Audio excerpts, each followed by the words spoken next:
The stars gleamed through the massive windows of orbital station Harmony. The station floated in perfect silence above Viridian, a garden world known throughout the galaxy for its beauty. Inside the main conference hall, representatives from dozens of species gathered for what many hoped would be a historic moment. Park Ji-woo stood at the center podium, his gray hair catching the soft light. He had spent 30 years building bridges between Earth and the older galactic civilizations. His face showed the weight of those years, but his eyes still sparkled with hope. Around him, delegates whispered in 100 different languages, their translation devices creating a soft hum in the air. "Today we write a new chapter," Park Ji-woo said, his voice steady and warm. "Not with weapons or threats, but with understanding." In the security observation room above, Kim Seo-yeon watched every movement in the hall below. Her hand rested near her weapon, though she hoped she would never need it. She had protected Park Ji-woo for 15 years. In that time, she had learned that his greatest weapon was not military might, but his ability to make even the most hostile species listen. The Korthian delegation sat in the front row. They were massive beings, their scaled skin reflecting the station lights in patterns of deep purple and black. Ambassador Vrexkal led them, his body language radiating contempt. The Korthians controlled 70 star systems.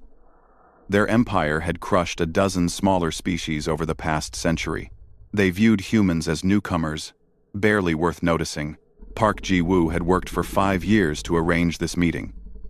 The Korthians had been expanding toward human space. Small conflicts had erupted at the borders.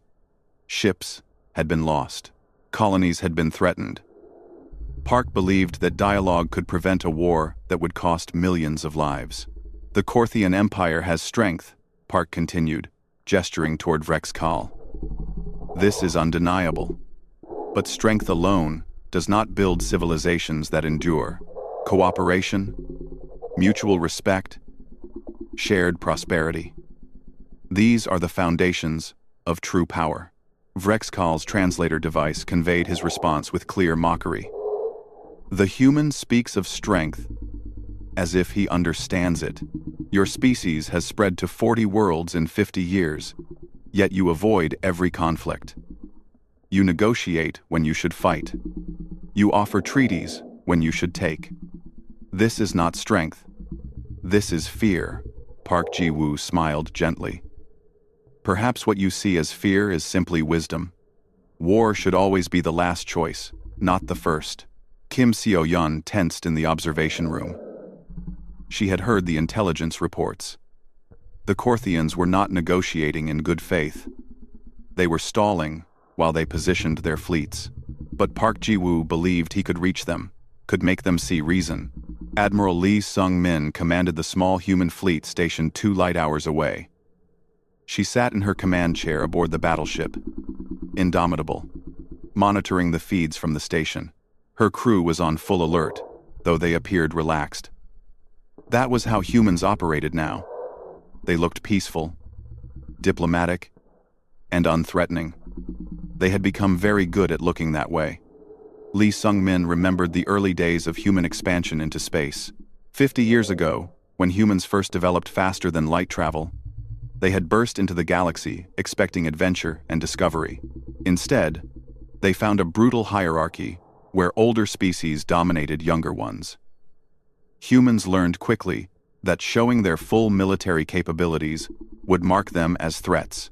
So Park Ji-woo had convinced Earth's governments to take a different path, build colonies quietly, develop technology in secret, show the galaxy a peaceful face while preparing for the day that peace might fail. It was Park Ji-woo's vision, and for 3 decades, it had worked.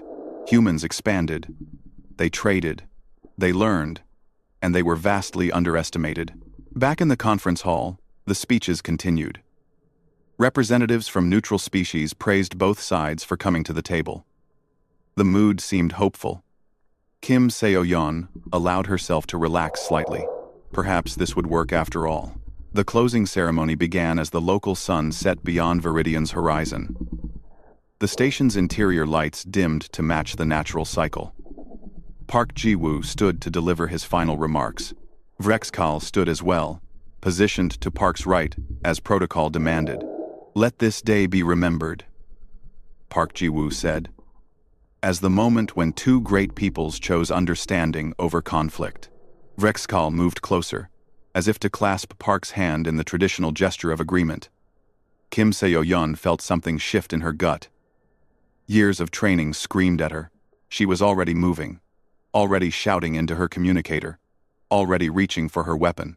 The device hidden in Vrexkal's ceremonial armor activated. It was a simple thing, barely larger than a coin, but it released a focused pulse of energy designed to disrupt neural activity. At point-blank range, it was lethal to most organic beings. Park Ji-woo's body seized. His eyes went wide, not with fear, but with profound sadness. He collapsed. Kim Seo-yeon threw herself forward, trying to shield Park even though she was too late. The security team stormed the hall. Vrexkal made no attempt to flee. He stood over Park Ji-woo's body with something that might have been a smile on his alien features. "An unfortunate accident," Vrexkal said calmly. "A malfunction in my medical implant. How tragic." But his eyes told the truth. This was deliberate. This was murder. And the Korthian delegation showed no real surprise. Medical teams rushed to Park Ji-woo. They worked frantically. But Kim Seo-yeon could see it was useless. She had seen death enough times to recognize it. The man who had spent his life building peace lay dead on the floor of a station named Harmony. The Korthian delegation departed immediately, claiming diplomatic immunity. The neutral species representatives looked horrified, but did nothing. The galaxy's laws protected ambassadors, even murderers. 2 light hours away, Admiral Lee Sung-min received the report. She sat very still for a long moment. Her bridge crew watched her face change. Something cold settled into her expression, something that had been held back for 30 years. "Send a message to Fleet Command," she said quietly. "Tell them Park Ji-woo is dead. Tell them the Korthians killed him. Tell them we are no longer bound by his restraints." She looked at the tactical display showing the Korthian Empire's borders. "And prepare the fleet for combat operations. It is time they learned what we have been hiding." In the conference hall, Kim Seo-yeon held Park Ji-woo's hand as his life faded. She whispered to him, though she knew he could not hear. "I am sorry, sir. We will handle this now. Our way." The age of human restraint had ended. What came next would teach the galaxy a lesson they would never forget. The entire planet Earth seemed to hold its breath. Every screen, every device, every public space displayed the same image. Park Ji-woo's official portrait, surrounded by the dates of his birth and death. Billions of humans stopped what they were doing to watch the memorial services, from the gleaming towers of New Sol to the underground cities of Mars, from the orbital habitats around Jupiter to the frontier colonies at the edge of human space. People mourned. General Choi Min-jun stood in the command center beneath Geneva, watching the crowds gather outside. He was a hard man, made harder by 40 years of military service.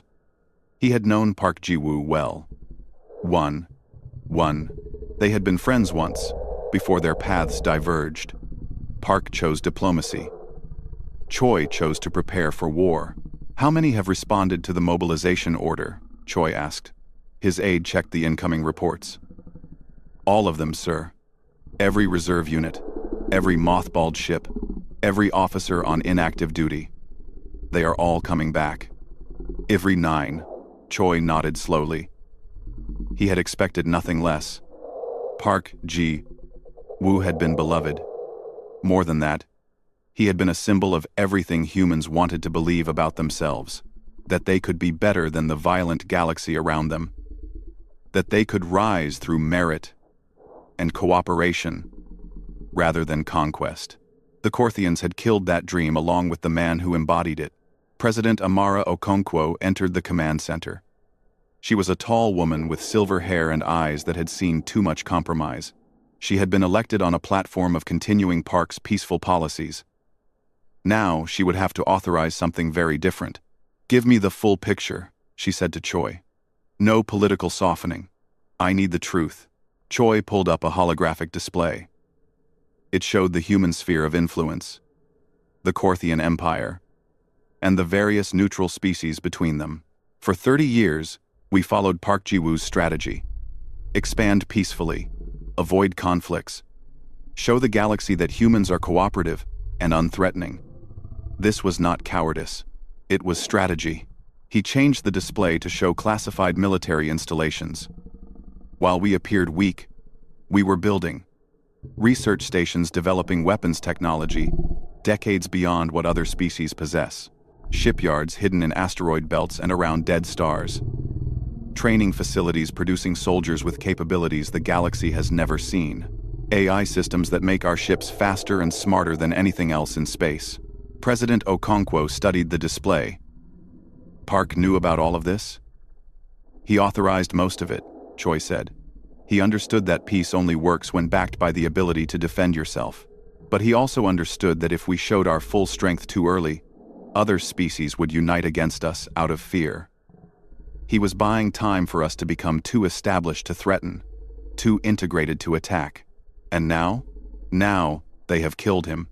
They have shown the galaxy that diplomacy with humans means nothing, that our restraint is weakness. Choi's face hardened. If we do nothing, we invite more attacks. Every species will think they can take what they want from us. President Okonkwo was silent for a long moment. What are you proposing? Protocol revelation. We show them what we really are. We make the Korthians an example. We demonstrate that human patience is not the same as human weakness. In the deep research facilities beneath the surface of Europa, Dr. Elena Volkov received the authorization codes she had been waiting 3 decades to see. She stood in front of a massive sealed door marked with warnings in 15 languages. Behind that door were projects that had been theoretical, experimental, or simply too dangerous to deploy. Open Project Wrath, she said to her team. The systems came online. Weapons that bent space itself. Missile systems, with AI guidance so sophisticated, they could predict enemy movements before they happened. Defensive shields that existed partially out of phase with normal reality. And more, so much more that even Volkov's team had barely tested. Begin production protocols, she ordered. The military wants everything ready in 72 hours. Everything? One of her scientists asked, his face pale. Doctor, some of these systems have never been field tested. Then they will be tested in combat, Volkov said coldly. We are past the time for caution. Captain Kang Dae-hyun assembled his special operations team in a briefing room aboard the stealth ship Shadow Walker. These were humans trained in ways that would shock the civilian population. Genetic enhancements that pushed their bodies beyond normal human limits. Neural implants that connected them directly to AI systems. Training that included actual combat against captured Korthian war machines. Our target is the Korthian supply hub at Nexus Station, Kang explained, highlighting a massive space station on the tactical display. This facility coordinates logistics for 17 Korthian battle fleets. If we take it out, we cripple their ability to sustain military operations across a quarter of their empire. Mana 5. One of his team members spoke up. Sir, that station is defended by 3 full battalions of Korthian shock troops. Intelligence says it is impossible to infiltrate. Kang smiled, but there was no humor in it. They think it is impossible because they do not know what we can do. They have never faced human special operations. They are about to learn. Back in the Geneva Command Center, President Okonkwo signed the authorization codes. Do it, she said to General Choi. But I want rules of engagement that are clear. We are not the Korthians. We do not target civilians. We do not commit atrocities. We will show them our strength, but we will also show them our honor. End quote. We not committed eventing. Committed eventing. Committed eventing. Choi nodded. Understood, Madam President. We will be ruthless, but we will be just. The orders went out across human space. Fleets began moving from their hidden bases. Weapons that had been kept secret were loaded onto ships. Soldiers who had been training in isolation for years finally received their deployment orders. Admiral Lee Sung-min addressed her fleet as they prepared to jump to the Korthian border. For 30 years, we have been the galaxy's nice neighbors. We smiled. We negotiated. We compromised. This was not weakness. This was us being civilized, being patient, being better than the violence around us. She paused, her face visible on every screen in every ship. They killed Park Ji-woo because they thought we were weak. They thought our kindness was cowardice. They were wrong. Today we remind them that humans did not become the dominant species on Earth by being prey. We became apex predators, and we have been hiding our teeth. Temden. The fleet jumped to hyperspace, vanishing from their stations in flashes of twisted light. They were heading toward Korthian space. They were bringing a message the galaxy would not forget. In his chambers on the Korthian throne world, Ambassador Vrexkal received reports of human fleet movements. He dismissed them with contempt. "Let them posture," he said to his aides. "They have 40 worlds to our 70. They have always avoided combat. This will be no different. They will make threats. We will ignore them, and eventually they will accept our dominance." His military advisors were not so confident. "Lord Ambassador, the intelligence suggests these are not normal deployments. The humans are moving forces we did not know they had." "Impossible," Vrexkal said. "We have monitored their military for decades. We know their capabilities. They are merchants and diplomats, not warriors." But deep in the Korthian intelligence networks, analysts were beginning to realize something terrifying. The human ships they were detecting did not match any known human designs. The energy signatures were wrong. The formation patterns were sophisticated beyond anything humans had shown before. The Korthians had made their assessment of human military capability based on what humans had allowed them to see. They were about to learn that humanity's greatest trick was not strength or technology. It was patience. The patience to be underestimated. The patience to be insulted. The patience to appear weak while becoming strong. That patience had ended the moment Park Ji-woo fell. The Korthian border system of Talvex had never seen human warships before. The 3 defense platforms that guarded the system had been built to intimidate smaller species. Each platform could generate enough firepower to crack a moon.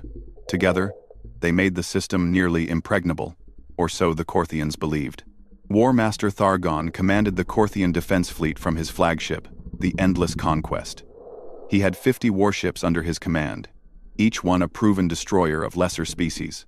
When the sensor alerts announced incoming human vessels, he actually laughed. "How many?" he asked his sensor operator. 15 ships, War Master. Destroyer class by their energy signatures." Thargon's laughter grew louder. "They send 15 ships against our 50? Against our defense platforms? The humans are even more foolish than I believed. All ships. Attack formation. Let us educate them quickly." Admiral Lee Sung-min stood on the bridge of the Indomitable, watching the Korthian fleet move into attack position. Her 15 ships looked small against the Korthian force. That was intentional. Let them think they had the advantage. Let them commit fully to the attack. "Weapons status?" she asked calmly. "Quantum disruptors, charged and ready." Her weapons officer reported. "Dimensional shields online. AI combat systems synchronized across the fleet. Enemy fleet is opening fire," the tactical officer announced. The Korthian attack was impressive. Hundreds of missiles and energy beams crossed the space between the fleets. It was enough firepower to vaporize a small moon. The Korthians expected to see human ships torn apart. Instead, reality itself seemed to bend around the human vessels. The dimensional shields existed partially out of phase with normal space. Korthian weapons passed through where the human ships appeared to be, hitting nothing but empty space. The few shots that did connect splashed harmlessly against energy barriers that should not have been possible. "Return fire," Lee Sung-min ordered. The quantum disruptors activated. They did not fire energy beams or missiles. Instead, they projected fields that destabilized matter at the quantum level. A Korthian battleship, touched by the disruptor field, simply came apart, its molecular bonds failing catastrophically. In 3 seconds, a ship that had taken years to build became an expanding cloud of atoms. Thargon stared at his displays in disbelief. What was that? What kind of weapon? Before his crew could answer, 5 more of his ships died. The human vessels moved with impossible precision, their AI systems predicting Korthian movements before they happened. Every human shot found its target. Every Korthian shot missed. "Defense platforms, engage," Thargon roared. The 3 massive platforms opened fire. Their weapons were older, but far more powerful than anything the ships carried. Beams of energy thick as buildings lanced through space.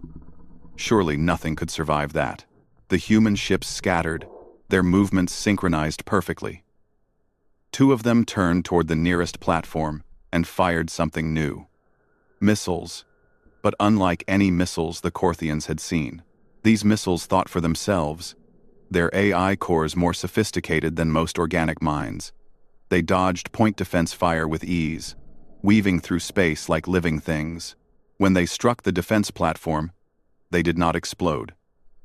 Instead, they burrowed into the structure, their nanite payloads eating through armor and systems. Within minutes, the platform's power core destabilized. The explosion lit up the system like a new sun.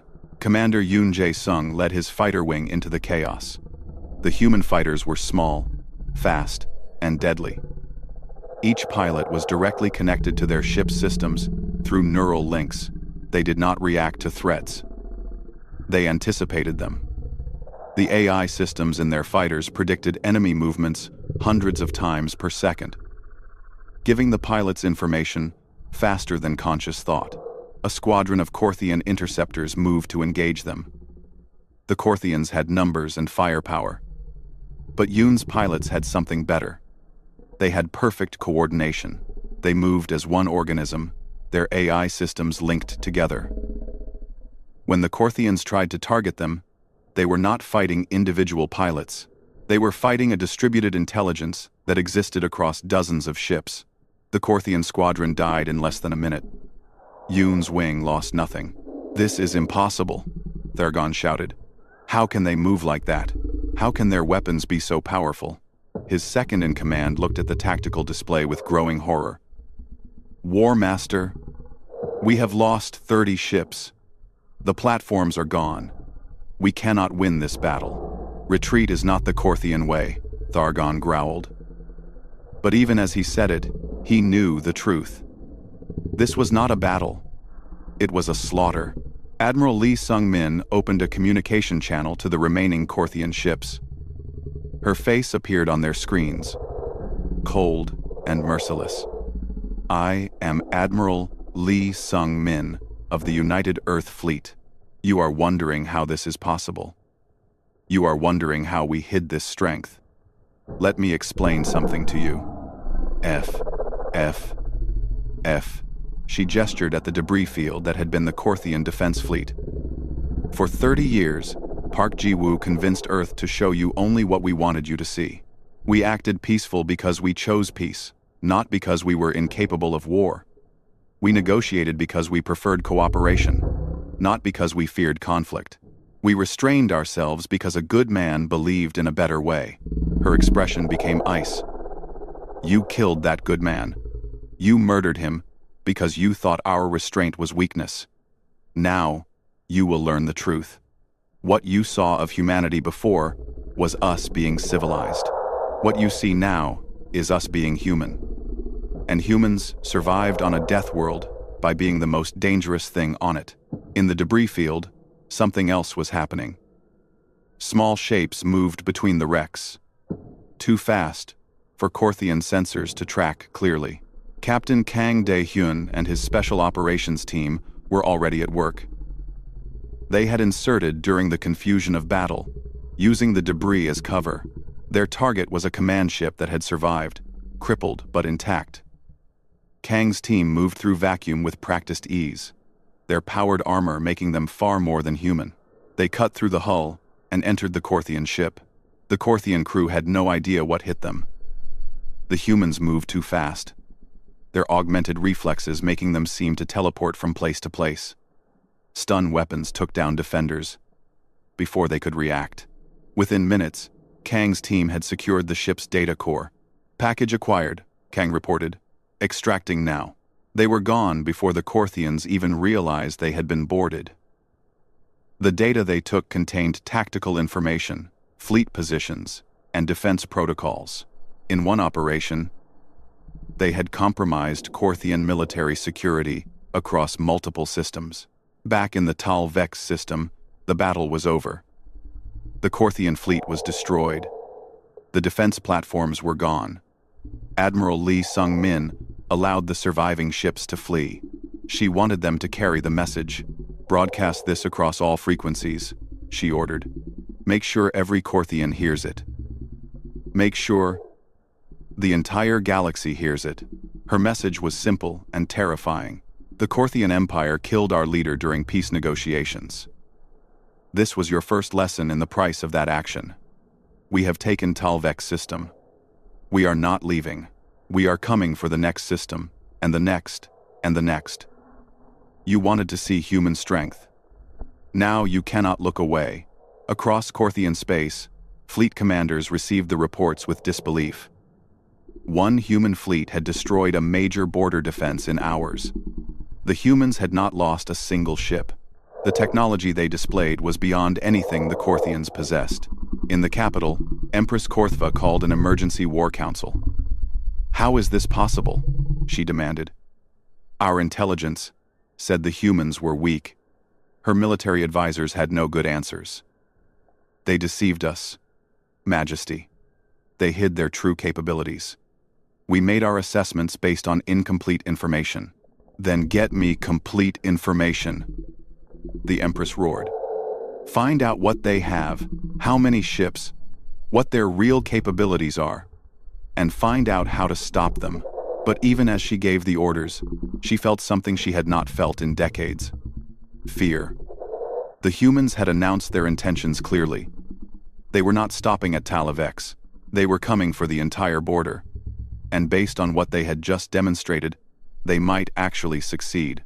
In human space, celebrations erupted. The footage from Tal Vex spread across every colony. Humans watched their fleet destroy the Korthians with overwhelming superiority.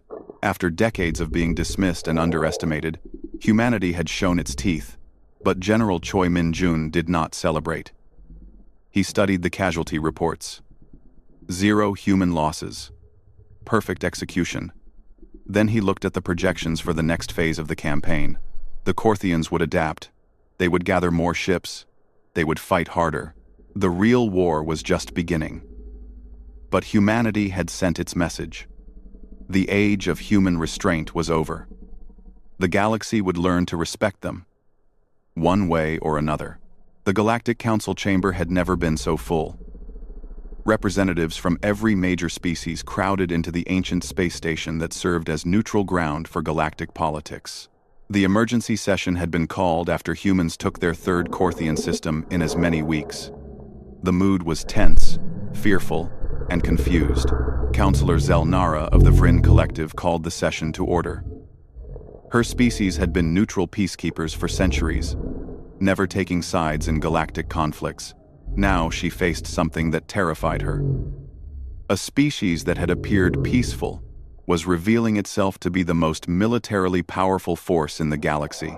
"We are here to address the human military campaign against the Korthian Empire," Zelnara announced. "The Council must decide if this action violates galactic law and what measures should be taken." The Korthian representative, a lesser diplomat named Vorks, stood immediately. "The humans are engaging in unprovoked aggression. They have destroyed our fleets and occupied our territory. This is an act of war that the Council must condemn." Before anyone could respond, the chamber doors opened. Ambassador Park Min-seo entered. flanked by 2 human security officers. She was younger than her father had been, but she carried herself with the same calm dignity. The resemblance was striking enough that several representatives shifted uncomfortably. "The Council recognizes Ambassador Park Min-seo of Earth," Zelnara said carefully. "You may address the Assembly." Zelnara. Min-seo walked to the speaker's podium with measured steps. She placed a data chip on the console, and holographic displays activated throughout the chamber. The recording showed Park Ji-woo's assassination in brutal clarity.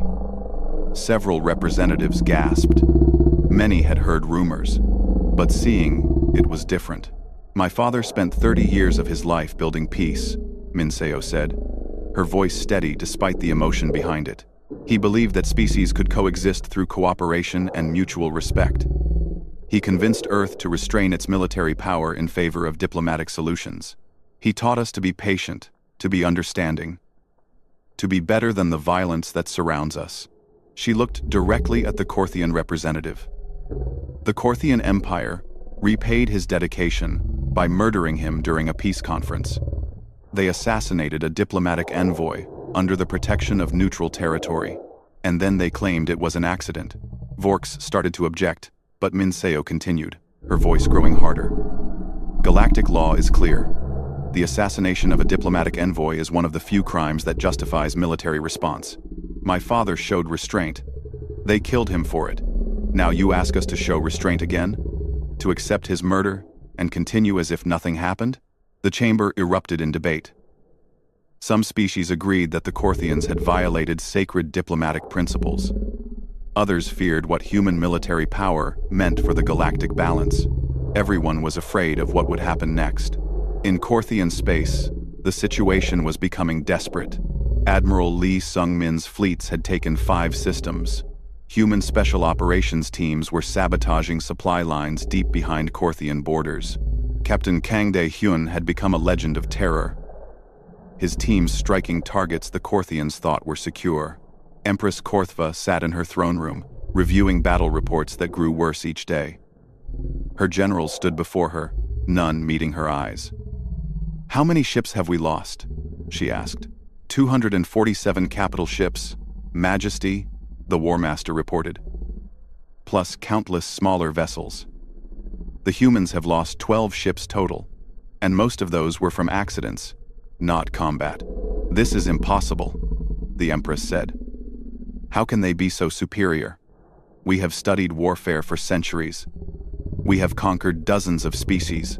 Her chief scientist stepped forward.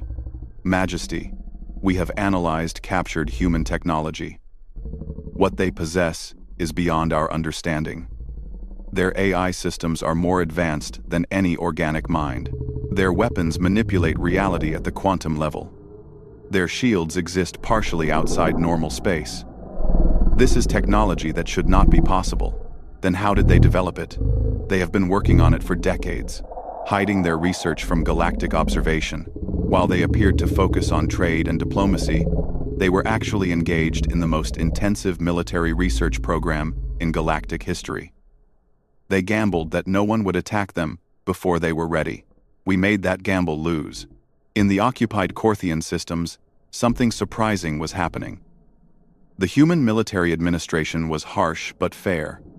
They had strict rules of engagement. Korthian civilians were protected, food supplies were maintained, essential services continued. War criminals were arrested and faced trial. But ordinary Korthians were left alone.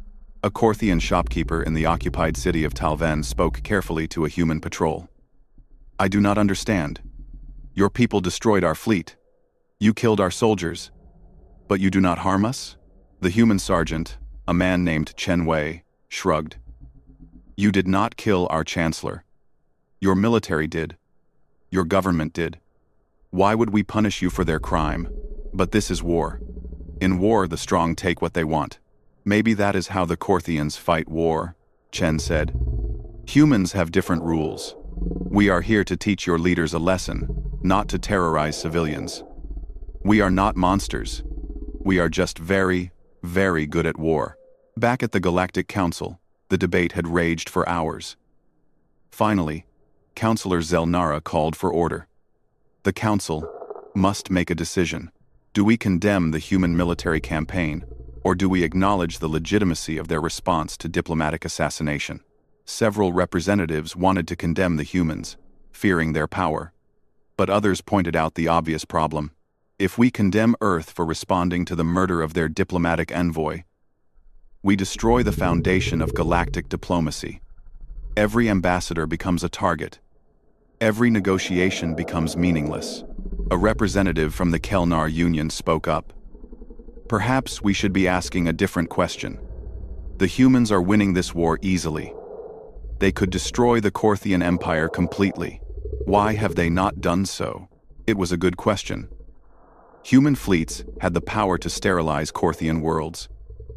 They could have turned the war into genocide, but they had not. They fought with precision, targeting military assets and leaving civilians untouched. Ambassador Park Min-seo addressed this directly. Earth seeks justice, not revenge. We want those responsible for my father's murder to face trial. We want the Korthian military rendered incapable of threatening others. We want peace, but peace built on strength and mutual respect, not on one side's weakness. And if the Korthians surrender? Zelnara asked. What are Earth's terms? Do. Complete military surrender. War crimes tribunal for those responsible for the assassination. Restructuring of the Korthian government under temporary human oversight to ensure compliance with galactic law. Reparations for damages, and permanent monitoring to prevent future aggression. The terms were harsh but not genocidal. Several representatives breathed easier. The humans wanted victory, not extermination. In the Korthian capital, Empress Korthva received the human terms. Her advisors urged her to reject them, to fight to the last. But she was not stupid. She had seen the battle reports. She had watched human fleets dismantle her military with contemptuous ease. How long can we hold? She asked her generals. If we gather every ship, if we fight with everything we have, we might delay them for another month, maybe 2. But we cannot win. Their technology is too advanced. Their tactics are too perfect.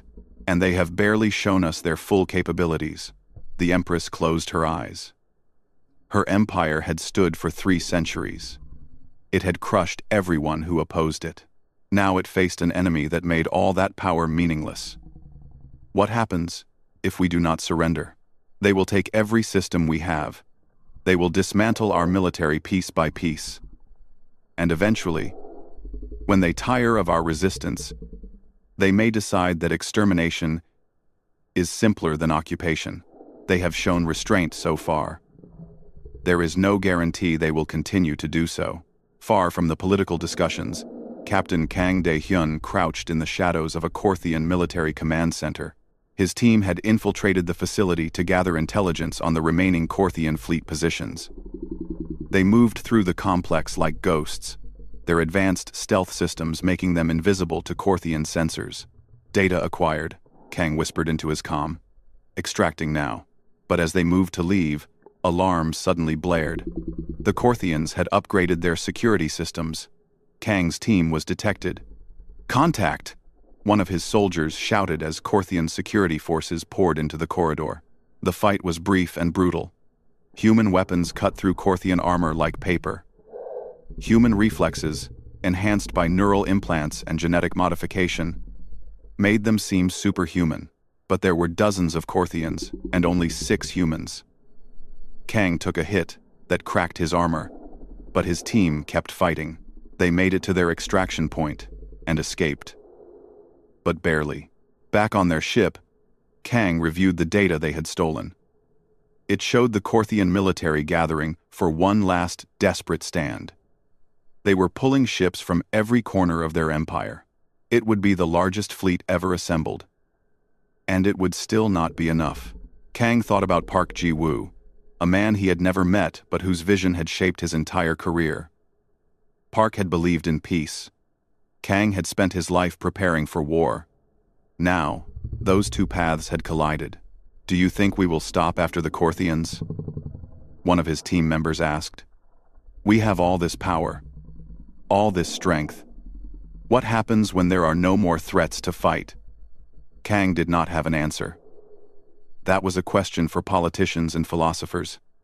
He was just a soldier, doing what soldiers do, teaching enemies why they should not have started the fight.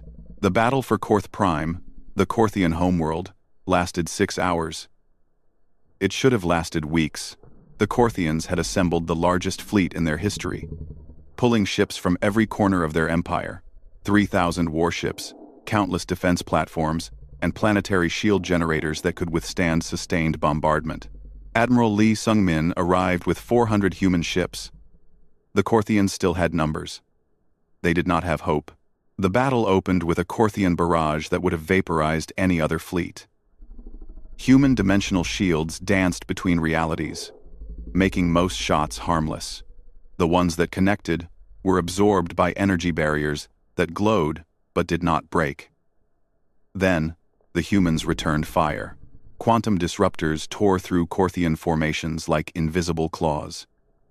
AI-guided missiles thought faster than organic minds could react. Human fighters moved with machine precision, their pilots connected directly to their ships. It was not a battle. It was an execution. Empress Korthva watched from her palace as her final defense crumbled. 3,000 ships reduced to wreckage in hours. The planetary shields flickered and died under human assault. But then, something unexpected happened. The human ships stopped firing. Admiral Lee Sung-min broadcast on all frequencies. "Korthian Military Command. This is your final chance. Surrender now and face trial under galactic law. Continue fighting and we will be forced to escalate. You have 1 hour to decide."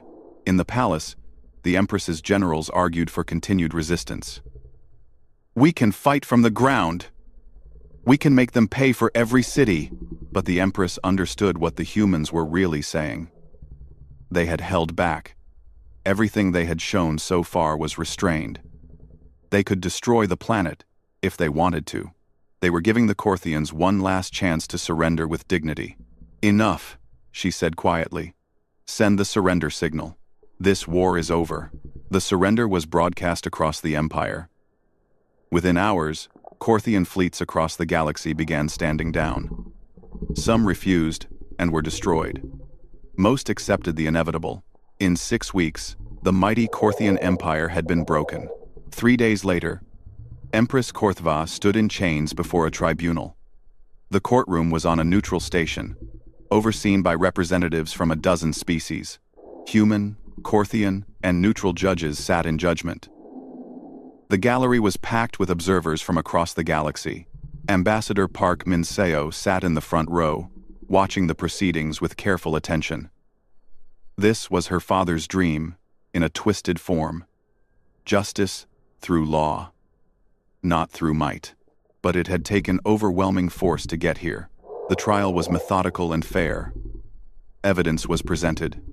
Witnesses testified. Vrex Kal, the assassin, admitted his role. He showed no remorse. "I did what was necessary for the Empire," he said. "The humans were weak. They needed to be shown their place." "And what place is that?" the chief judge asked. "Beneath us. Beneath all the elder species. They are newcomers, barely worthy of notice." The judge was a Vryn, the same species as Counselor Zelnara. She spoke carefully. "And now? What do you think of humans now?" Vrexkal said nothing. What could he say? The truth was obvious to everyone. The humans had destroyed everything the Korthians built in weeks. They had proven themselves the most dangerous military force in the galaxy. The verdict came after 3 days of testimony. Vrexkal and 17 other Korthian officials were found guilty of diplomatic assassination and crimes against galactic peace. The sentences were harsh: life imprisonment in a human-run facility. The galaxy watched and learned. Diplomatic immunity had limits.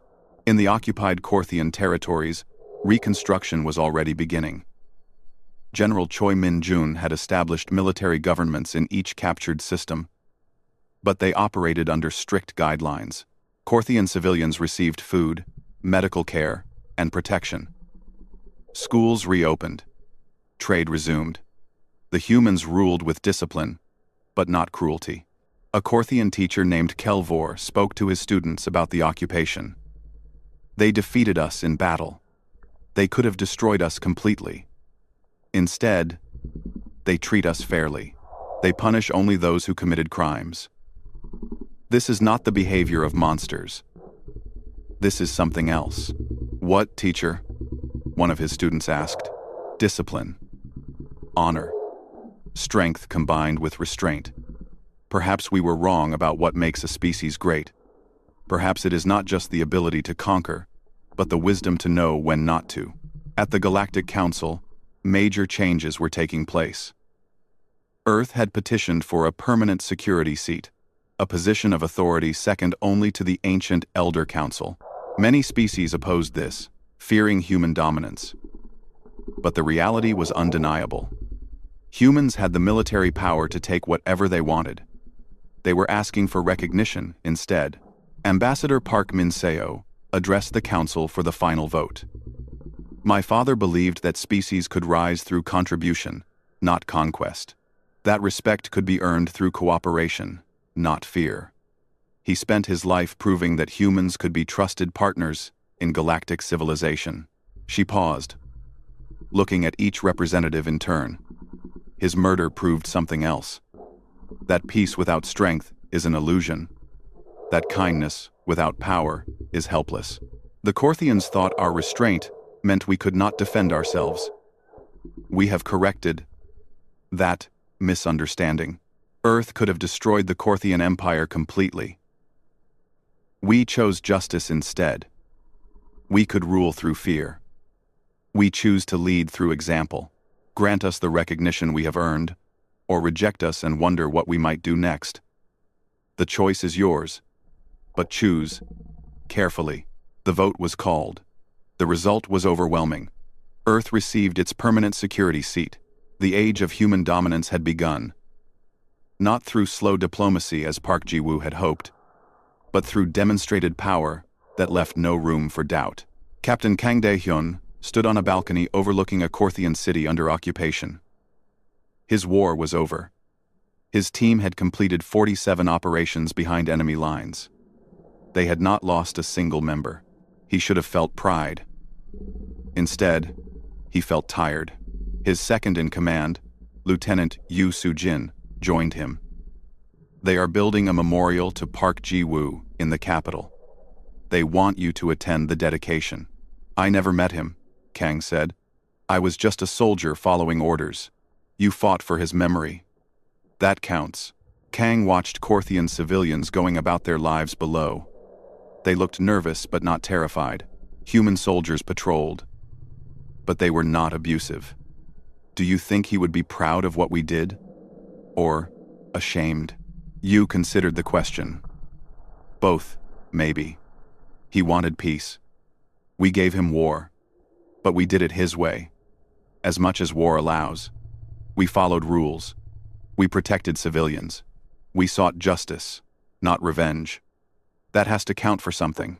At Park Ji-woo's memorial dedication on Earth, millions gathered. The monument was simple. A statue of Park, with his arms outstretched, as if welcoming the galaxy to dialogue. Below it, an inscription read, "He believed in peace. He died for it. We honor him by ensuring his death has meaning." Kim Seo-yeon stood before the memorial, her arm still healing from the wound she took trying to protect Park. She saluted the statue, then spoke quietly. "We did it, sir. We showed them that human restraint was a gift, not a weakness. We proved that you were right to believe in us. But we also proved that there are limits to patience." Admiral Lee Sung-min attended the ceremony in full-dress uniform. Afterward, reporters asked her about the campaign. "Do you have any regrets about the war?" Only one," she said. "That it had to happen at all." Park Ji-woo spent 30 years showing the galaxy that humans could be peaceful, cooperative, and trustworthy. It took us 6 weeks to teach them what happens when they betray that trust. I wish they had learned the first lesson. In the Korthian territories, a strange thing was happening. The occupation was temporary, as promised. Human administrators were training Korthian civilians to govern themselves. War criminals were in prison. The military was being disbanded. But ordinary Korthians were learning to live under a new system. One based on law, not power. On justice, not domination. Empress Korthva, stripped of her title and awaiting trial, spoke to the human officer escorting her. "You have taken everything from us. Our empire, our pride, our future." Commander Chen Wei, the same sergeant who had patrolled Talven, was now a commander overseeing the occupation. "No, Majesty. We took your ability to hurt others. Your empire was built on conquest. Your pride was based on domination. That future was not worth having. And what future do we have now? One where you earn respect through achievement, not fear. Where you cooperate instead of conquer. Where you follow the same rules as everyone else." He paused. "It is the future Park Ji-woo wanted for everyone, including you. You should have listened when he offered it peacefully." General Choi Min-jun gave his final report to President Okonkwo. "The Korthian military is dismantled. Occupied territories are stable. War crimes tribunals are proceeding. We can begin withdrawing forces to garrison duty within 6 months." "Casualties?" the president asked. 143 human deaths, 4,000 wounded. Most from accidents, not combat. We achieved total victory with minimal losses. President Okonkwo was quiet for a moment. Park Ji-woo would be proud of our restraint, and heartbroken that it was necessary. "Yes, Madam President. But we proved his point. We showed the galaxy that human strength comes with human values. We are not the Korthians. We are better." 10 years later, the galaxy had transformed. Humans sat on the Galactic Council as equals. The Korthian territories had reformed into independent systems under human protection. Piracy had decreased. Wars between species had dropped dramatically. Everyone had learned the same lesson. Humans were patient. Humans were diplomatic. Humans preferred peace. But humans were also the most dangerous military force in the galaxy. And they never forgot when someone betrayed their trust. Ambassador Park Min-soo, now the senior Earth representative to the Galactic Council, gave a speech on the anniversary of her father's death. "My father believed in peace. He died for it. We avenged him through war, but we won something more valuable than victory. We won respect, not through fear, but through demonstrated capability, combined with restraint. The galaxy learned that humans can be trusted as friends and feared as enemies. They learned that our kindness is not weakness. Our patience is not cowardice. And our restraint is not inability. These lessons were paid for in blood. Let us ensure they were not paid in vain." In a quiet cemetery on Earth, Kim Seo-yeon visited Park Ji-woo's grave. She laid flowers and stood in silence. Finally, she spoke. "The galaxy is safer now, sir. Not perfect, but better. We did it your way, as much as we could. We were strong, but we were just. We were ruthless, but we were honorable. I think you would understand. I hope you would approve." The wind rustled the trees around the grave. Somewhere in the distance, a ship launched toward the stars. Humanity had earned its place in the galaxy, not through centuries of slow diplomacy, but through 6 weeks of devastating war followed by merciful peace. It was not the path Park Ji-woo had hoped for, but it was the one he had made possible. The galaxy would remember him as a martyr for peace, but they would remember humanity as something else, as the species that proved restraint and power could coexist, as the people who were kind until you gave them reason not to be, as the friends you wanted and the enemy you feared. The age of human dominance had begun, and it would be remembered as the era when the galaxy finally learned to prefer cooperation over conflict. Because the alternative was facing human fury unleashed. Commander Vathkrel stood on the bridge of the Time's Eternal Judgment asterisk, his 4 eyes scanning the holographic displays that surrounded him. The heavy cruiser had patrolled this sector of space for 3 cycles without incident. The Threshold Nebula stretched before them, its purple and blue gases swirling in the eternal dance of cosmic winds. This region marked the edge of Gen Collective territory, a border that had remained unchallenged for 200 years. "Commander, we have an unknown contact," announced Sensor Officer Talvin, her voice carrying a note of curiosity rather than concern. "Single vessel. Medium displacement. Emerging from the nebula's edge." Vathkrel moved to the tactical display with the fluid grace of his species. The Gen had ruled this region of space for millennia. Their empire stretched across 40 star systems, built on the foundation of superior technology and the doctrine of efficient warfare. When the Gen encountered a new species, the interaction followed a predictable pattern. The newcomers would recognize Gen's superiority, negotiations would commence, and another world would join the collective or retreat to their own space. "Visual confirmation," Vathkrel ordered. The main screen flickered, and the unknown vessel appeared. Vathkrel felt his crest flatten in disappointment. The ship looked primitive, almost crude in its construction. The hull showed an odd patchwork quality, with sections that appeared to be different materials welded together. Compared to the sleek, elegant curves of Gen warships, this vessel seemed like something cobbled together in a scrapyard. "Analysis," Vathkrel said. "The vessel measures approximately 400 meters in length," Talvin reported. "Hull composition appears to be layered metals with composite reinforcement. Power signature is stable, but the configuration is unlike anything in our database. Weapons ports are visible along the dorsal and ventral surfaces." Engineer Salthos approached the command platform, his scanning device held in his primary manipulator. "Commander, permission to conduct a deep structural scan? This design is most unusual." "Granted," Vathkrel said. "Let us see what manner of species builds such a vessel." The deep scan took several minutes. As the data streamed in, Salthos made several small sounds of confusion. His secondary manipulators twitched, a sign of deep concentration among the Gen. "Commander, the readings are contradictory," Salthos said finally. "The hull armor is extraordinarily thick. I measure 17 layers of varying materials, with a total depth of nearly 4 meters in some sections. This is far beyond what would be necessary for a vessel of this size." Quote, "Perhaps they lack force-shielding technology," Vathkrel suggested. "That was my initial assessment," Salthos agreed. "However, I am detecting force field generators throughout the vessel.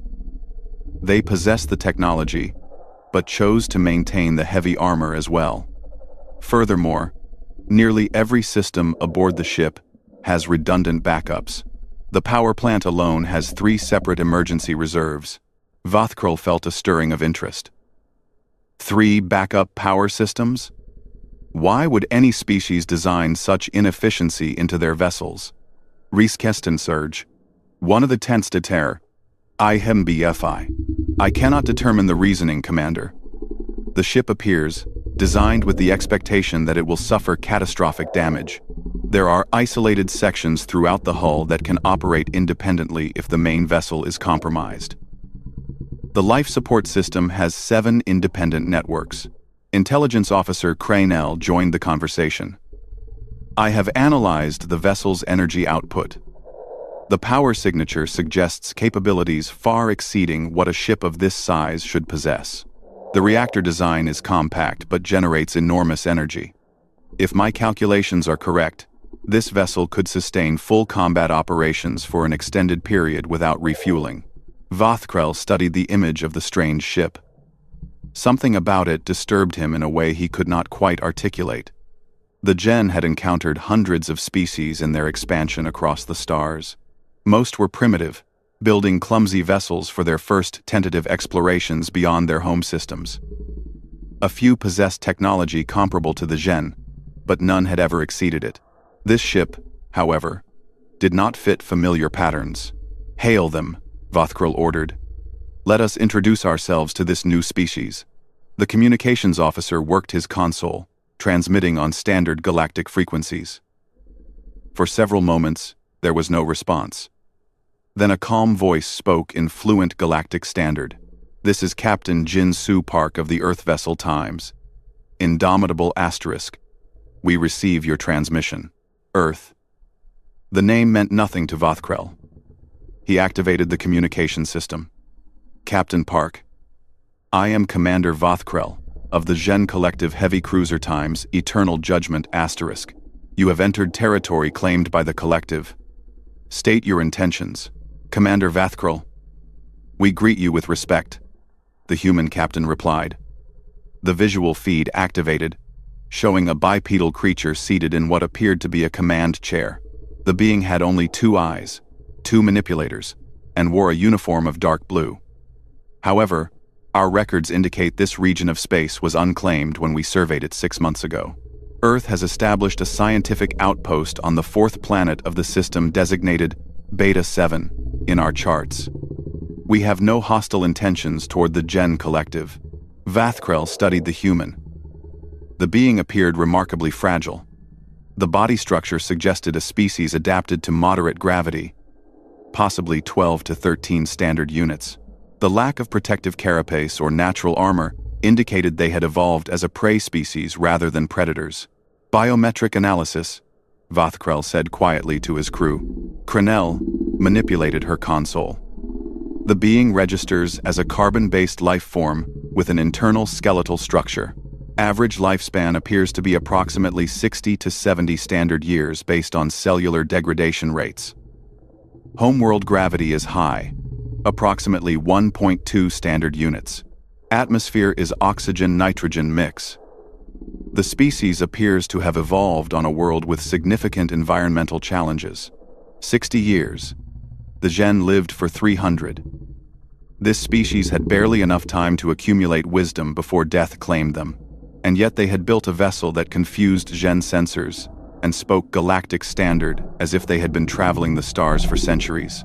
"Captain Park," Vothkrel said, "your vessel's design is most unusual. Our scans suggest construction principles we have not encountered before." The human's face formed an expression that might have been amusement. "The Times.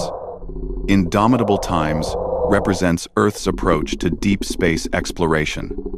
Commander, she's built to bring her crew home no matter what happens. Your armor is excessive for a vessel operating in claimed space," Vothkrel observed. "In our experience, Commander, space is dangerous enough without adding territorial disputes. We prepare for every possibility." Vothkrel deactivated the communication temporarily. He turned to Salthos. "I want a complete analysis of that vessel. Every system, every design choice, every technical specification. Something about these humans troubles me." "I shall conduct the deepest scan our systems allow, Commander," Salthos promised. As the engineer returned to his station, Vothkrel gazed at the human ship on his display. In his 3 decades of military service, he had learned to trust his instincts. The Times. Indomitable Times appeared primitive on the surface, but the deeper they looked, the more questions arose. A species with a short lifespan had built a vessel designed to survive catastrophic damage.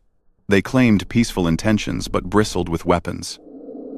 They spoke of scientific outposts, but their ship was clearly military in nature. The scan began in earnest, powerful beams of energy washing over the human vessel, penetrating deep into its structure. Somewhere in that ship's design lay answers to the questions forming in Vothkrel's mind. He did not yet know that those answers would shake the foundations of everything the Gen Collective believed about warfare, survival, and the nature of species that reached for the stars. The data flooded into the Times Eternal Judgment's times analysis computers at a rate that made Salthos work frantically to organize it all. Commander Vothkrel watched as the engineer's display filled with technical specifications, structural diagrams, and power flow charts. Each new piece of information seemed to deepen rather than resolve the mysteries surrounding the human vessel. "Commander, I must report several disturbing findings, Salthos said after an hour of analysis. His voice carried a tremor that Vathkrel had never heard from the veteran engineer. This vessel's design philosophy contradicts every principle of efficient spacecraft construction. Explain, Vathkrel ordered, moving to stand beside the engineering station. The medical facilities, Commander. They occupy nearly 8% of the total habitable volume. That is 4 times the standard allocation. The equipment is designed for severe trauma treatment.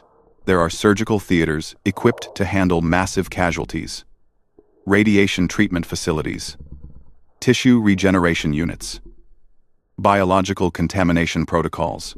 It is as if the humans expect their crew to suffer terrible injuries as a matter of routine. Vathkrel felt his crest rise in unease. Perhaps their species is more fragile than we assessed. That was my initial theory, Salthos agreed. However, the crew quarters contradict this. The accommodations are Spartan and minimal. Resources that could provide comfort have instead been allocated to armor, weapons, and survival systems. The humans have chosen to prioritize combat capability over crew welfare. Intelligence Officer Crenell approached with her own data tablet. Commander, the weapons systems present similar contradictions. Each weapon has multiple redundant firing solutions. If the primary targeting computer fails, there are backup systems. If those fail, there are manual controls that allow crew members to operate weapons directly. Some of the larger cannons can be fired using mechanical backups if all electronic systems are destroyed. Who designs a weapon to be operated manually in the age of computer targeting? Vathkrel asked. A species that expects all their automated systems to fail in combat. Crenell replied quietly. I have also analyzed the small craft bays, the Times. Indomitable Times carries 12 strike fighters in armored launch bays. These bays have independent power, life support, and can launch craft even if the main vessel has lost all power. The fighters themselves are compact but heavily armed. Vathkrel moved back to his command platform, processing this information. The Zhen approach to warfare was elegant and efficient. Overwhelming force was applied at decisive points. When an enemy recognized the logic of their defeat, they surrendered. Combat rarely lasted more than a few engagements. Casualties were minimal, because most species chose survival over pointless resistance. But nothing about the human ship suggested they shared this philosophy. Crenell, can you access their computer systems? Vathkrel asked. I wish to know more about these humans. Commander, the humans have left certain databases unencrypted and openly accessible, Crenell reported. It appears to be a diplomatic gesture. They are allowing us to learn about them. Access their historical records, Vathkrel ordered. Find out what kind of species builds a ship like this. Crenell worked in silence for several minutes. When she spoke again, her voice was soft, with what might have been fear. Commander, you need to see this. Vathkrel moved to the intelligence station. The display showed text in the human language, with automatic translation running beneath. Historical records, dates, events. As Vathkrel read, a cold understanding began to settle into his consciousness. The humans called their homeworld Earth. It was a planet rich in resources, but harsh in climate, with extreme weather patterns and tectonic instability. Multiple species had evolved to intelligence on this world, but only one had survived: the humans, and they had spent their entire existence fighting. The records detailed conflicts stretching back thousands of years, wars between tribes, wars between nations, wars between continents. The humans had developed increasingly lethal weapons and used them against each other with terrible consistency. Projectile weapons, explosive devices, chemical agents, biological weapons, nuclear fission bombs.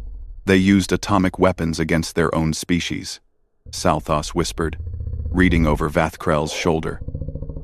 On their own homeworld, the records showed images of human cities reduced to rubble, casualty counts in the millions. Entire generations of young humans killed in wars that lasted for years.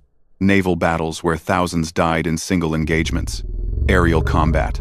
Armored ground vehicles destroying each other across vast battlefields. This is their history? Vathkrel asked. Continuous warfare? For approximately 12,000 years by their reckoning, Crenell confirmed. They achieved spaceflight only 200 years ago. But their entire developmental period was marked by increasingly sophisticated warfare. They have fought on every terrain their planet offers. Oceans, mountains, deserts, frozen wastelands, underground, in the air.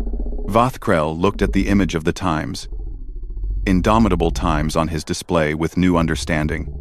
The thick armor, the redundant systems, the massive medical facilities, the manual weapon controls. None of it was primitive or inefficient. It was the culmination of 12,000 years of learning how to survive in combat. Pull up their military philosophy, Vathkrel ordered. I want to understand how they think. Crenell accessed more files. Quotes and doctrines appeared on the screen. Vathkrel read them with growing alarm. No plan survives contact with the enemy. The only easy day was yesterday. Pain is weakness leaving the body. Peace through superior firepower. Adapt and overcome. These were not the philosophies of a species that believed in efficient warfare. These were the thoughts of beings who expected combat to be chaotic, painful, and prolonged. Beings who had learned that survival required preparation for the worst possible scenarios. Commander, I have found something else, Crenell said hesitantly. The humans have a saying that appears frequently in their military tradition. It is in an ancient language called Latin. What does it say?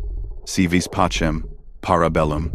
The translation reads, if you want peace, prepare for war. Silence filled the bridge. Every Jeune present understood the implications. The humans did not build warships because they loved war. They built them because their entire history had taught them that peace could only be maintained through the credible threat of overwhelming violence. The Time's indomitable asterisk, Vathkrel said slowly, is not a primitive vessel. It is a weapon designed by a species that has spent millennia perfecting the art of warfare against itself. Commander, there is more, Salthos added. I have analyzed their fleet composition based on the data they have made available. The Times, Indomitable Times, is classified as a patrol frigate. It is one of their smaller military vessels. Vathkrel felt something he had not experienced in decades. A cold sensation that his ancestors might have called dread. How large are their capital ships? Dreadnoughts measuring over 2 kilometers. Carrier vessels that transport hundreds of strike craft. Orbital weapons platforms. Strategic missile cruisers. And Commander, every vessel follows the same design philosophy. Redundancy. Survivability. Overwhelming firepower. Vathkrel returned to his command platform. He accessed the communication log of his conversation with Captain Park. The human had been polite, even friendly. But now Vathkrel understood what lay beneath that courtesy. The humans had built the Times, Indomitable Times, expecting it might face destruction. They had sent it to the frontier anyway, crewed by people whose species had survived countless wars against itself. Assessment, Vathkrel said to his senior officers. Could we defeat this vessel in combat? Salthos and Crenell exchanged glances. Finally, Salthos spoke. Our vessel is larger and possesses superior weapons. In a direct engagement, we would likely prevail. Likely, the Time's Indomitable Times would not surrender when logic dictated defeat. Their history shows humans fighting even when victory is mathematically impossible. We would win, but they would damage us significantly, perhaps critically. Vathkrel looked at the human ship, sitting calmly at the border of Gen space. Captain Park had claimed peaceful intentions. But that ship, and everything it represented, told a different story. The humans had brought peace to their own world, not through enlightenment or evolution beyond violence, but by becoming so skilled at warfare that continuing to fight each other became suicidal.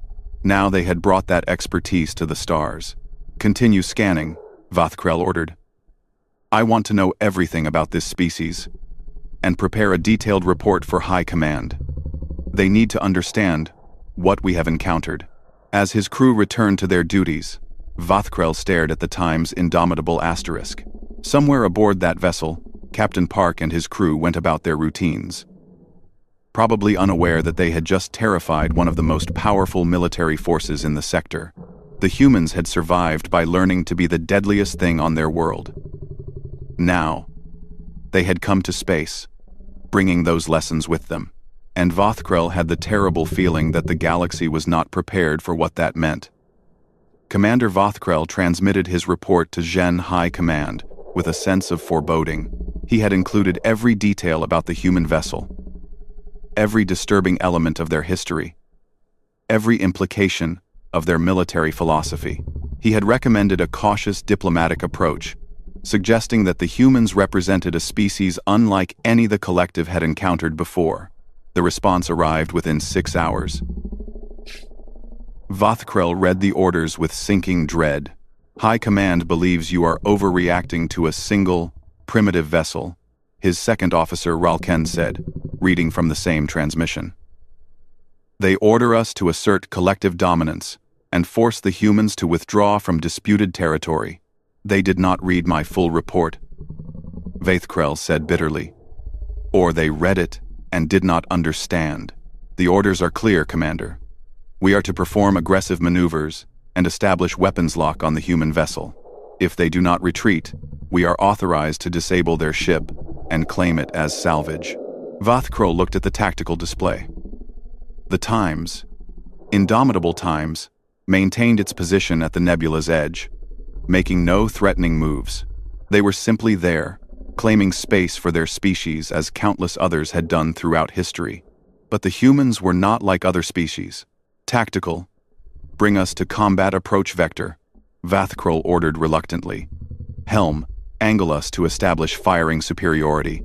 Weapons, achieve target lock, but do not arm firing sequences."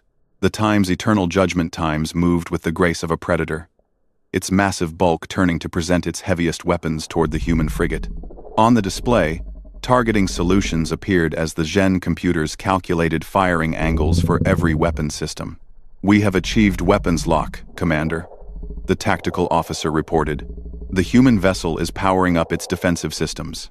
"Open a channel," Vothkrell ordered. Captain Park's face appeared on the screen. The human no longer showed the pleasant expression from their first contact. His features had hardened into something unreadable. "Commander Vothkrell," Park said calmly, "your weapons are locked onto my ship. Is this your standard diplomatic protocol?" "Captain Park, I am ordered to secure this territory for the Zhen Collective. Your presence here is unacceptable. You will withdraw immediately. We've been through this, Commander. This is unclaimed space. We have a scientific outpost on Beta 7, with 60 researchers.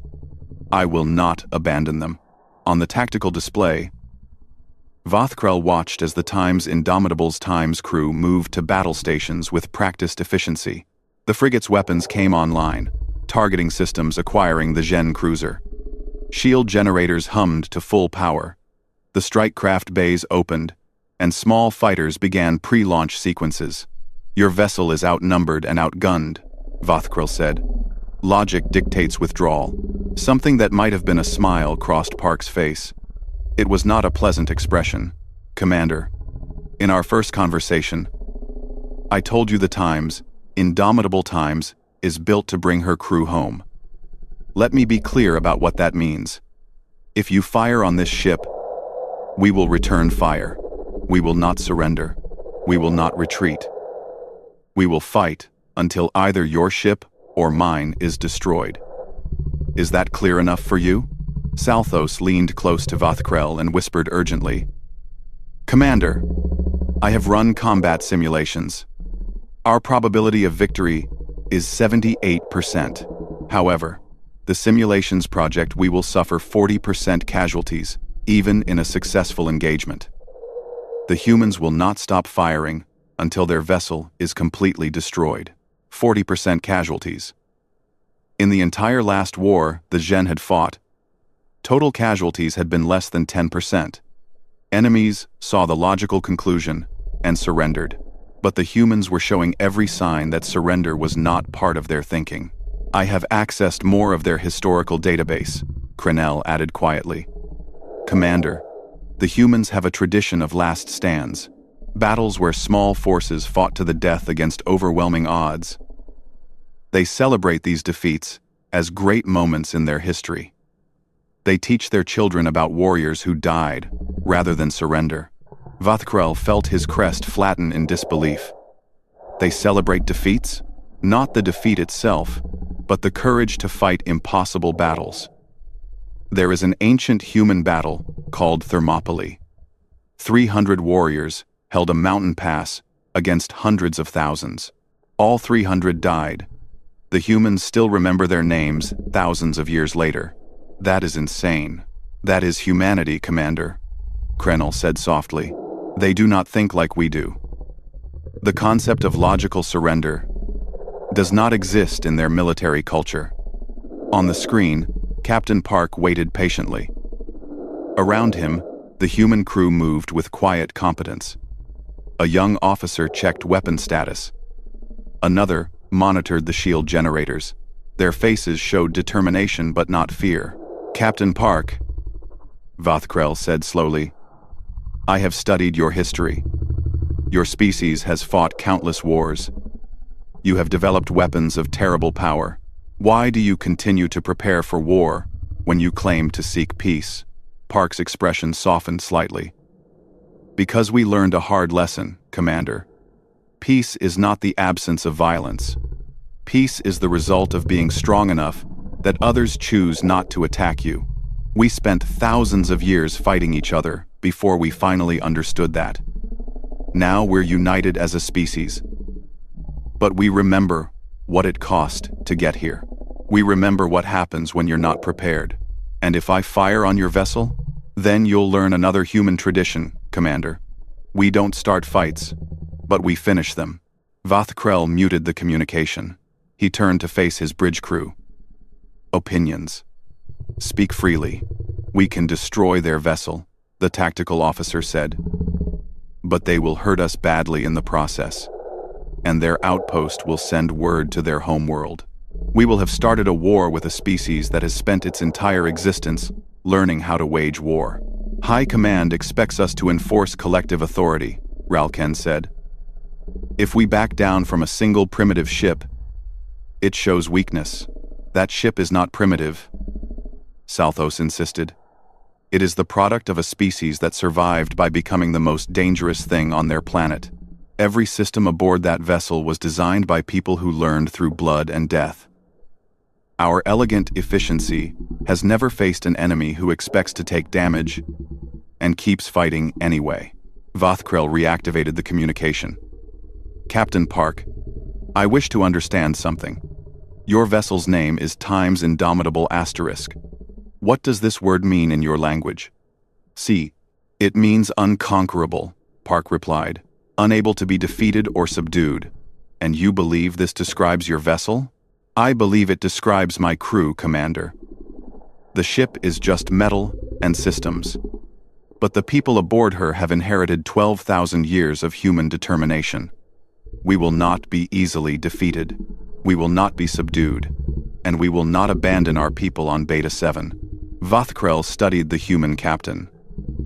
Park was not boasting. He was simply stating what he believed to be fact. The humans had named their warship after their own refusal to surrender. They had built it to take terrible damage and continue fighting. They had crewed it with people whose entire cultural history celebrated fighting impossible battles.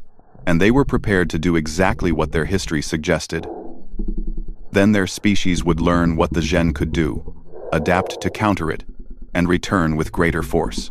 I am withdrawing my weapons lock, Vathkrel said suddenly. Stand down from battle stations, Captain Park. Surprise flickered across the human's face.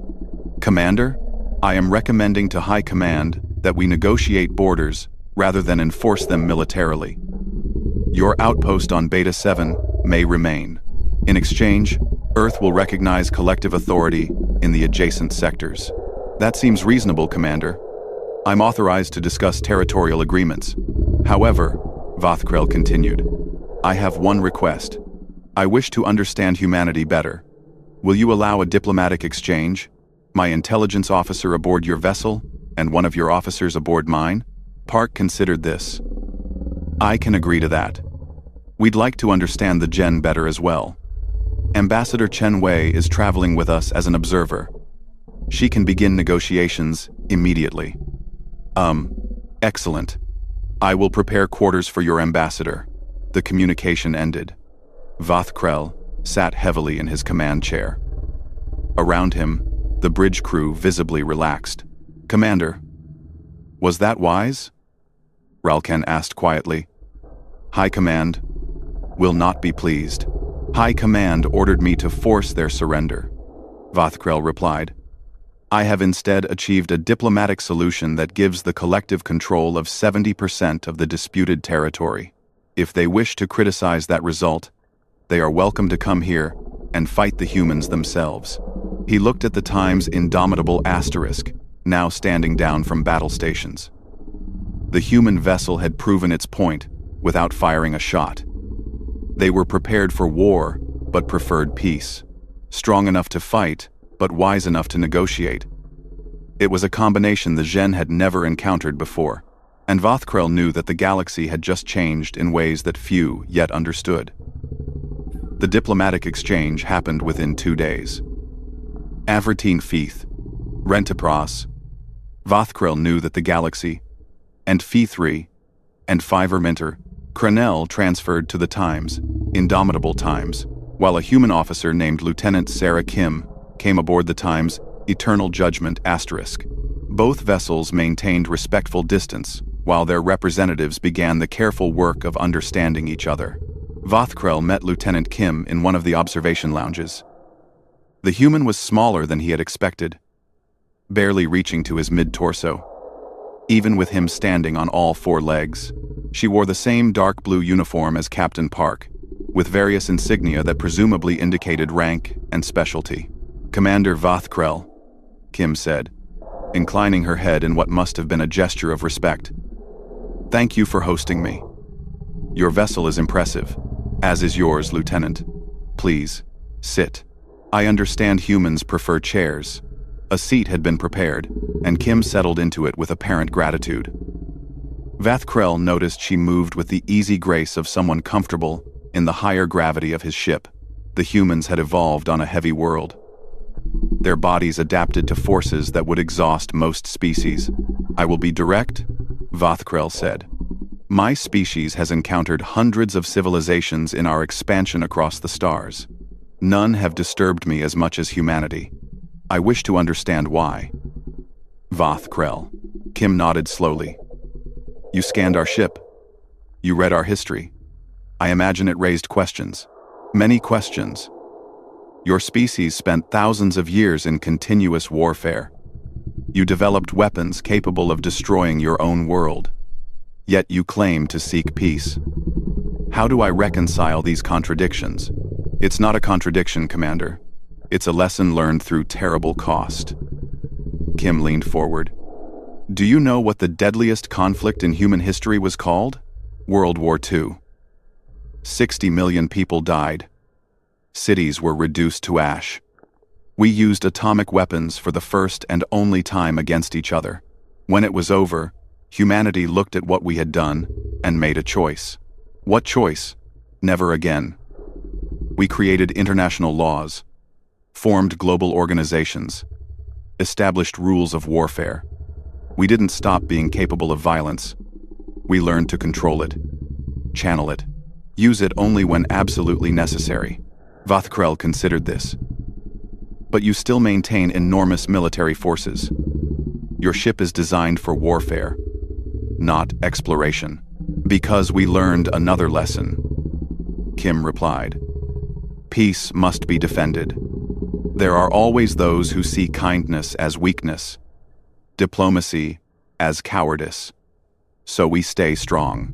We prepare for the worst, We build ships like the times indomitable times, so that when we offer peace, others know we could have chosen war instead.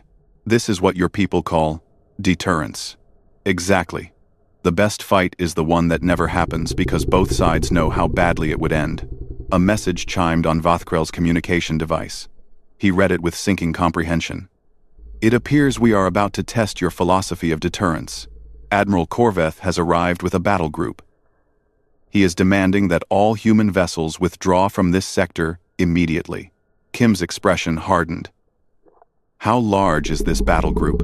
3 heavy cruisers, 6 destroyers, and support vessels. The Admiral is known for his aggressive enforcement of collective authority. Commander, I need to return to the times indomitable asterisk. Of course, but Lieutenant, please understand, Admiral Korveth is not like me. He has won every engagement he has commanded through overwhelming force. He will not be impressed by human resolve. Kim stood. Then perhaps it's time he learned that resolve is sometimes more important than force. She was transported back to her vessel within minutes. Vothkrel moved to the bridge, where Admiral Korveth's face dominated the main screen.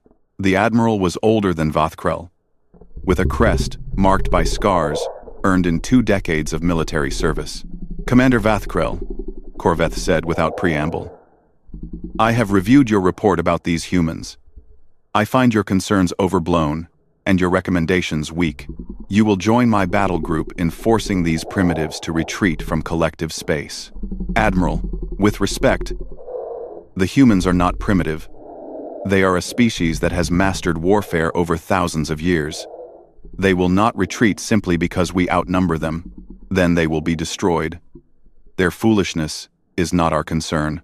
On the tactical display, Vothkrel watched as more human vessels arrived through the nebula. The destroyer, Times, Resilience asterisk, the cruiser Times, Tenacious asterisk, and the frigate Times, Defiant asterisk. Each ship took up position in a defensive formation that spoke of careful planning and practiced coordination. Admiral, the humans are reinforcing. 4 vessels now. Irrelevant.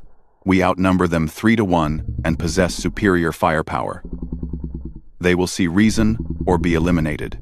But as Vothkrel studied the human formation, he saw something that troubled him.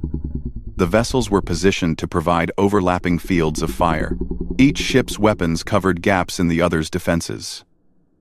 They had created a formation where attacking any single vessel would expose the attacker to concentrated fire from multiple directions. Admiral, I am detecting additional contacts, the sensor officer reported. Multiple small objects deploying from the human vessels. What are they? Crenell's voice came over the communication channel from the Times Indomitable asterisk. Commander, I am authorized to inform you that the objects are defensive weapons platforms. Each platform carries multiple missile systems with high-yield warheads. Captain Park wishes you to understand, this is a defensive deployment only. Korveth's crest rose in anger. They dare deploy weapons while under threat of attack? This is an act of aggression. No, Admiral, Vothkrel said quietly. It is deterrence. They are showing us what attacking them would cost. I do not fear their primitive weapons. Perhaps you should. Vothkrel pulled up the analysis Crenell had compiled during her time on the human vessel. These weapons platforms use what humans call pattern recognition systems. They track multiple targets simultaneously and coordinate their fire. Each missile can adjust its trajectory mid-flight to counter defensive maneuvers. And Admiral, the warheads are fusion-based. A single hit could cripple a destroyer. We have point defense systems, as do they. The difference is that humans designed these weapons expecting them to face point defense. They use overwhelming numbers to ensure some missiles reach their targets. It is the same philosophy as their ship design: redundancy. Multiple paths to the same goal. Admiral Korveth studied the tactical display in silence. Vothkrel could see him calculating, analyzing. The Zhen battle group could certainly defeat 4 human vessels, but the cost would be significant. Multiple ships damaged, casualties in the hundreds, perhaps thousands. And for what? To claim a disputed territory that had been empty before humans arrived? I wish to speak with the human commander, Korveth said finally. Captain Park's face appeared on the screen, calm, despite facing overwhelming force. Admiral Korveth, I'm Captain Jin-Soo Park, commanding the Earth Defense Group in this sector. You are outnumbered and outgunned, Captain. Withdraw now and avoid unnecessary bloodshed. I appreciate your concern for bloodshed, Admiral. Let me be clear about our position. We have 60 scientists on Beta 7, conducting legitimate research. We have no hostile intentions toward the Gen Collective. We are willing to negotiate borders and establish protocols for shared space. What we will not do is abandon our people or retreat from territory we surveyed and claimed, according to established galactic law. You speak of law to justify defying the collective. I speak of law because it's the foundation of civilization, Admiral. You claim this space is yours, but your own charts show it was unclaimed when we arrived. If the collective wishes to dispute our claim, there are diplomatic channels for that. But if you choose to enforce your claim through violence, we will respond in kind. Korveth's expression showed disbelief. You would fight a battle you cannot win? We would fight a battle that would cost you more than this territory is worth, Park replied. Admiral, I've read about the Gen Collective. You're an ancient civilization with a proud military tradition. You value efficiency and logic. So let me appeal to that logic. If you attack us, you'll win. Your forces are superior, but we'll destroy at least one of your heavy cruisers and damage several more. We'll inflict casualties in the thousands. And when we're gone, Earth will know exactly what happened here. They'll know what weapons you used, what tactics you employed, what vulnerabilities we exploited. And they'll prepare accordingly. And as for, you threaten us with future retaliation? I'm explaining consequences, Admiral. Earth has 300 ships like mine, 50 capital ships, defense stations around every colony. We've spent 2 centuries building our fleet because we learned what happens when you're not prepared.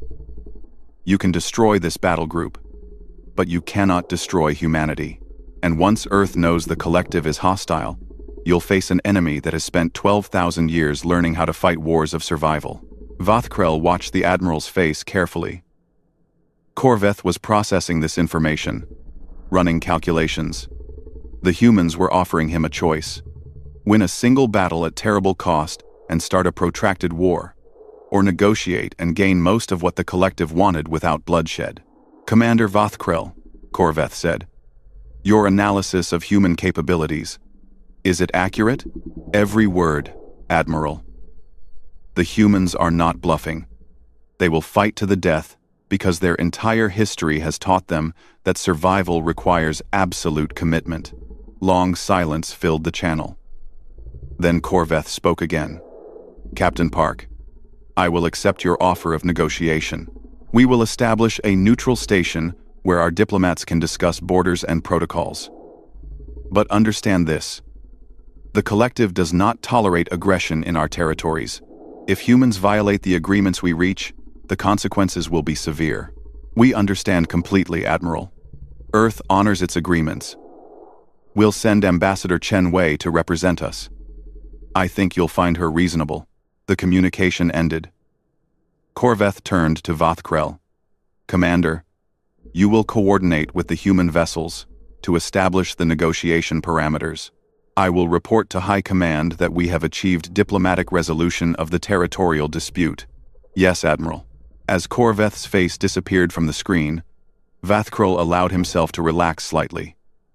A war had been averted, not through superior force or clever tactics, but through the simple mathematics of cost versus benefit. The humans had made destroying them expensive enough that negotiation became the logical choice. It was, Vathkrel realized, exactly what deterrence was supposed to accomplish. The negotiations took 3 weeks. Ambassador Chen Wei proved to be exactly what Captain Park had promised: a reasonable diplomat who understood both the art of compromise and the importance of standing firm on essential points. The final agreement gave the Gen collective authority over 70% of the disputed territories, while recognizing human claims to the systems where they had established outposts. Vathkrel attended the signing ceremony aboard a newly constructed neutral station at the border between human and Gen space. He watched as Admiral Korveth and Ambassador Chen placed their marks on the treaty document, officially ending the crisis that could have sparked an interstellar war. "Commander Vathkrel," Chen said after the ceremony, "Captain Park has requested that you visit Earth. Our government wishes to establish formal relations with the Gen collective. We believe your understanding of both our peoples makes you an ideal candidate to lead the initial exchanges." "I am honored by the invitation," Vathkrel replied. "I must admit, I am curious to see the world that produced such a remarkable species." 6 months later, Vathkrel stood in the observation deck of a human transport vessel as it approached Earth. The planet hung in space before him, a sphere of blue water and white clouds. He had studied images of this world, but seeing it directly still moved him. This small planet, with its violent weather and unstable geology, had given birth to humanity. Beautiful, isn't it? Captain Park stood beside him, wearing the formal uniform of Earth's diplomatic corps. He had been promoted after the successful resolution of the border crisis. "It is remarkable," Vathkrel agreed. "But I confess I do not understand. This world appears peaceful. How did such a place create a species so skilled in warfare?" "Come with me," Park said.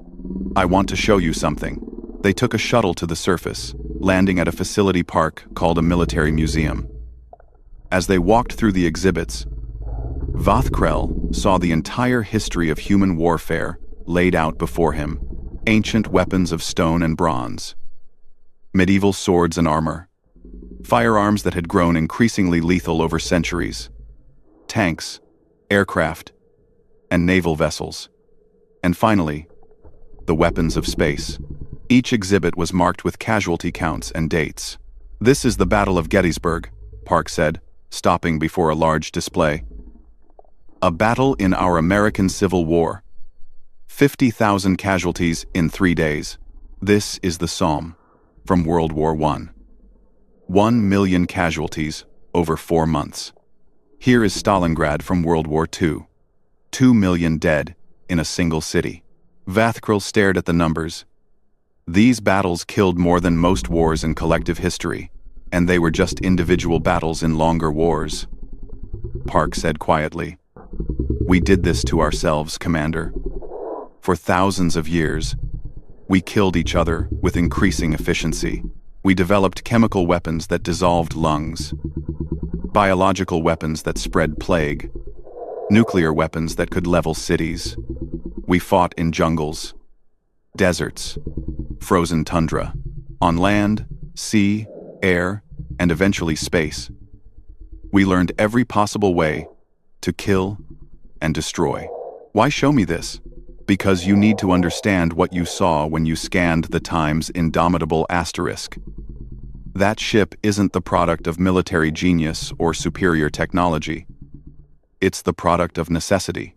Every redundant system, every armor plate, every backup weapon exists because at some point in our history, we learned what happens when those things aren't there. We built our warships from the lessons purchased with blood. They moved to another section of the museum. Here were displays about peacekeeping, international cooperation, and space exploration. Images of humans from different nations working together, building orbital stations, exploring their solar system. But we also learned something else, Park continued. We learned that the species that survives is the one that can stop fighting itself and turn that energy toward common goals.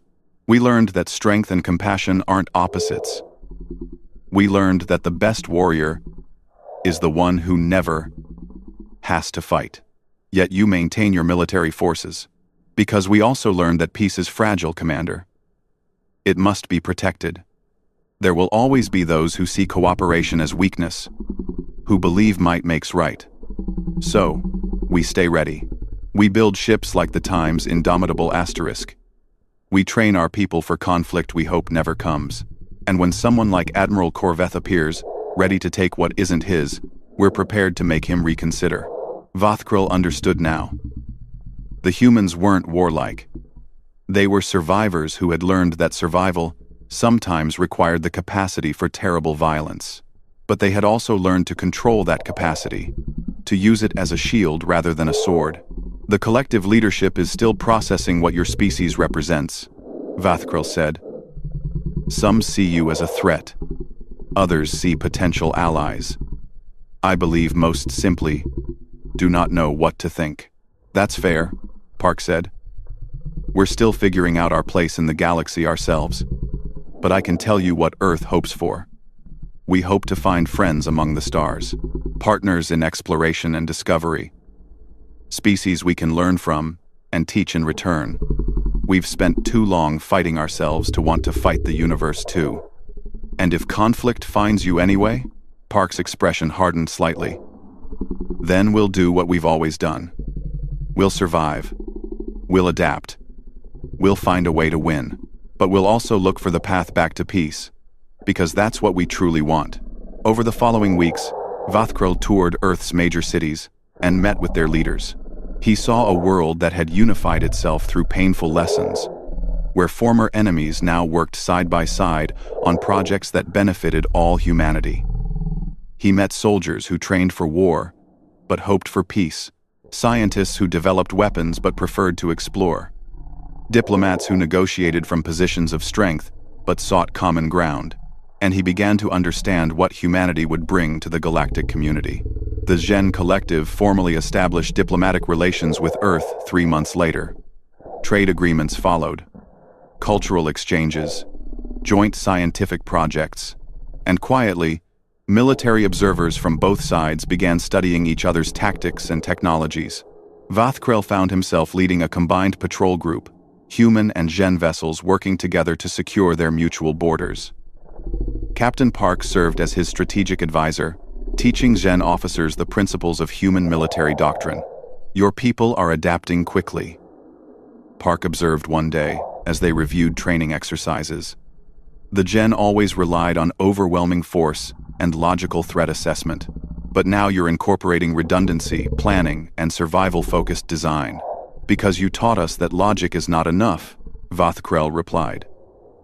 An enemy who refuses to surrender when logic dictates defeat cannot be handled by traditional doctrine. We are learning from you, and we're learning from you. Gen efficiency and precision are remarkable. Our engineers are incorporating some of your design principles into our next generation of vessels. Maybe together we can create something better than either of us could alone. That evening, Vothkril sat in his quarters and recorded a personal log entry. It was something humans did. He had learned. A way of processing thoughts and preserving perspective. When I first scanned the Time's indomitable asterisk, I saw a primitive vessel that confused my sensors and contradicted my understanding of efficient spacecraft design. I was wrong. I was seeing the culmination of 12,000 years of brutal lessons in survival. I was seeing a species that had learned to prepare for the worst while hoping for the best. I was seeing humanity. The humans do not love war. They have simply survived it so many times that they have become masters of it. Their warships are not weapons of conquest. They are monuments to survival, built by a species that refused to surrender to extinction. Every redundant system, every armor plate, every weapon exists because humans learned what happens without them. But the most profound truth about humanity is this: they extended friendship to us, even after proving they could be deadly enemies. They negotiated in good faith, even while prepared for war. They showed us that true strength is not the willingness to fight, but the wisdom to choose peace when both options are available. The galaxy is not prepared for humanity, but perhaps it needs them anyway. Perhaps we all need a reminder that survival is a choice, that peace must be defended, and that the greatest warriors are those who fight only when necessary. I scanned a human warship, and what I beheld shook me to my core. I saw humanity's capacity for violence and survival, but I also saw their capacity for growth. cooperation, and hope. The humans have come to the stars, bringing both their sword and their dream of peace. The galaxy is better for it. Vathkrel closed the log entry. Through his viewport, he could see both Gen and human vessels patrolling in formation. Once strangers, now allies. The Times, indomitable Times, held position at the formation's center, its weapons ready but silent, its crew vigilant but at peace. It was, Vathkrel thought, exactly what humanity had always wanted: to be strong enough that no one dared attack them, to be capable enough that everyone respected them, to be wise enough to know that the best battles were the ones never fought. And watching that formation, Gen and human vessels working as one, Vathkrel understood that humanity had not just survived their violent past. They had transcended it without forgetting it. They had learned to carry both their capacity for war and their hope for peace, understanding that both were necessary for survival among the stars. The humans had indeed come in peace, but they had brought their warships anyway, just in case. And the galaxy, slowly learning what that meant, was beginning to respect them for it. The Times, indomitable Times, and ships like it would patrol the borders of human space for generations to come. Silent guardians carrying the hopes of a species that had learned the hard way that peace was worth fighting for. That survival required preparation. That true strength came not from the willingness to fight, but from the wisdom to know when fighting was necessary. Humanity had scanned their own history and learned its lessons. Now, they had brought those lessons to the stars, and the galaxy, whether it knew it or not, was already beginning to change because of them.